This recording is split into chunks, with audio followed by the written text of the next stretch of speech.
જે કદાચ આપણા રસોડામાં જ પડી હોય, અને એ જ વસ્તુ આપણી મળતી જમીનને ફરીથી જીવંત કરી શકે અને ખેતીનો ખર્ચ પણ સીધો અડધો કરી નાખે. હા, આપણે વાત કરી રહ્યા છીએ ગોળની. પણ સવાલ એ છે કે આટલી સામાન્ય, મીઠી વસ્તુ આટલી મોટી સમસ્યાઓનો હલ કેવી રીતે હોઈ શકે? ચાલો આની પાછળનું રહસ્ય જાણીએ. પહેલી વાર સાંભળીએ ને તો આ વાત માન્યમાં જ ના આવે. લાગે કે આ કેવી રીતે શક્ય છે?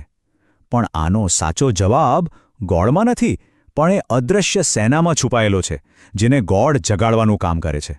અને એની પાછળનું જે વિજ્ઞાન છે ને, એ આપણી ધારણા કરતાં ઘણું સરળ અને રસપ્રદ છે. પણ જુઓ, ગોળના આ રહસ્ય પર પહોંચતા પહેલા એ સમજવું બહુ જરૂરી છે કે આપણી જમીન આપણા પગ નીચે કેવા મોટા સંકટમાંથી પસાર થઈ રહી છે. એક એવું સંકટ જેની અસર દરેક ખેડૂત પર અને છેવટે આપણી થાળીમાં આવતા ભોજન પર પડી રહી છે. ચાલો થોડા વર્ષ પાછળ જઈએ. આપણા દાદા પરદાદાના સમયની જમીન કેવી હતી? એકદમ નરમ, કાળી અને જીવંત. હવે એની સરખામણી આજના ઘણા ખેતરો સાથે કરો. હજારો રૂપિયાના ખાતરો નાખ્યા પછી પણ જમીન પથ્થર જેવી કઠણ અને બેજાન થઈ ગઈ છે.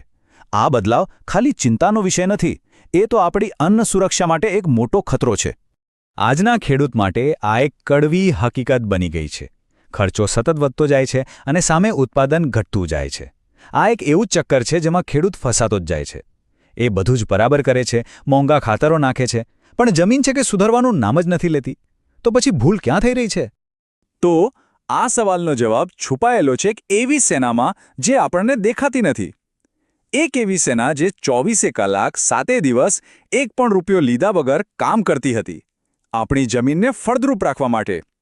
પણ હવે આપણે એને લગભગ ખતમ કરી નાખી છે. આ એક વાક્ય છે ને, એ આખી સમસ્યાના મૂળ પર સીધો જ ઘા કરે છે.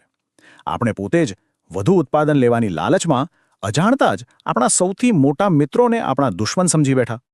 તો આ સાચા મજૂરો એટલે કોણ?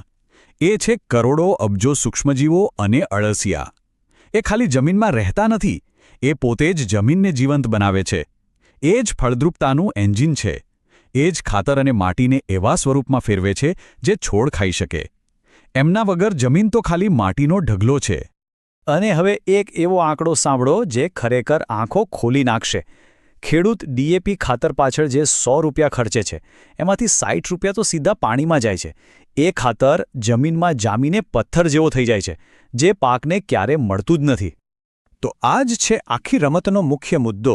જો જમીનમાં જીવંત સૂક્ષ્મજીવો જ નથી, તો ખેડૂત ખરેખર પોતાના પૈસા મરેલી માટીમાં નાખી રહ્યો છે. પોષક તત્વો તો ત્યાં જ પડ્યા છે, પણ છોડ એને લઈ જ નથી શકતા.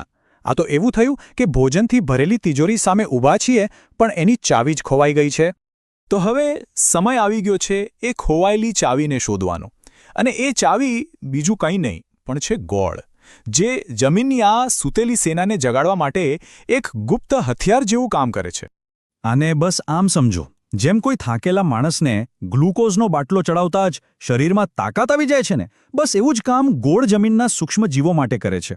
એ એક એકદમ ઇન્સ્ટન્ટ એનર્જીનો બ્લાસ્ટ છે, જે એમને ઘસઘસાટ ઊંઘમાંથી જગાડીને ફરી પાછા કામે લગાડી દે છે. જુઓ, ગોળ એટલે ખાલી ખાંડ નહીં, એ શુદ્ધ કાર્બન છે, જે દરેક જીવંત વસ્તુનો પાયો છે. જેવો સૂક્ષ્મજીવોને આ કાર્બનથી ભરપૂર ખોરાક મળે છે, એમની વસ્તી લાખોમાંથી સીધી અબજોમાં પહોંચી જાય છે. અને એટલું જ નહીં, ગોળમાં કુદરતી રીતે જ કેલ્શિયમ, આયર્ન, ફોસ્ફરસ જેવા તત્વો પણ છે, જેના માટે આપણે મોંઘા ખાતરો ખરીદીએ છીએ. પણ અહીંયા એક બહુ જ મોટી અને મહત્વની વાત છે જે ખાસ ધ્યાનમાં રાખવાની છે.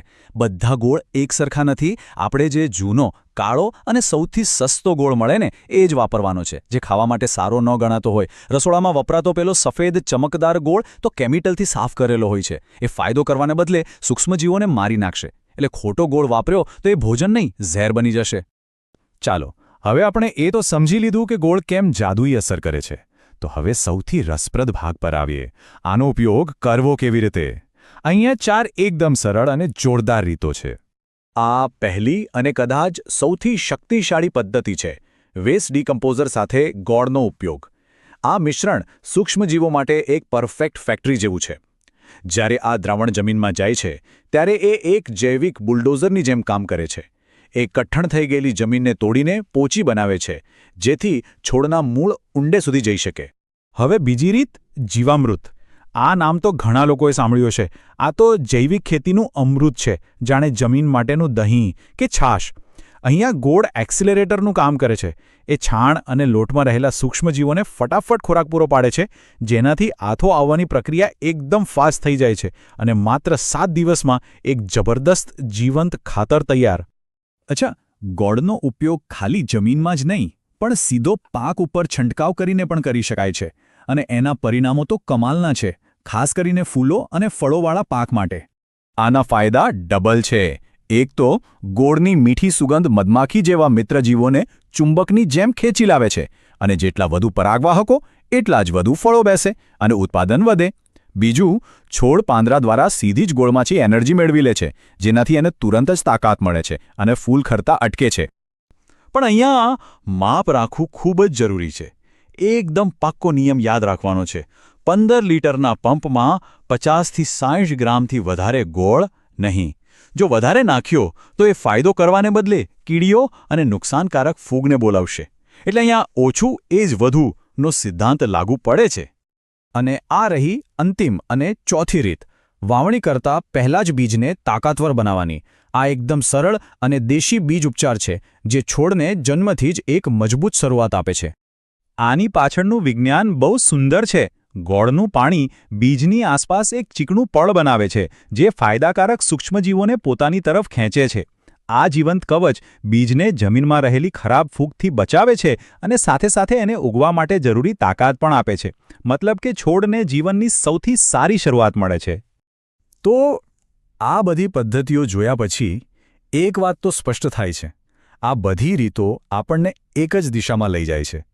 આપણે આપણી જમીનને માટીનો નિર્જીવ ઢગલો સમજવાનું બંધ કરવું પડશે અને એને એક જીવંત સજીવ તરીકે જોવી પડશે.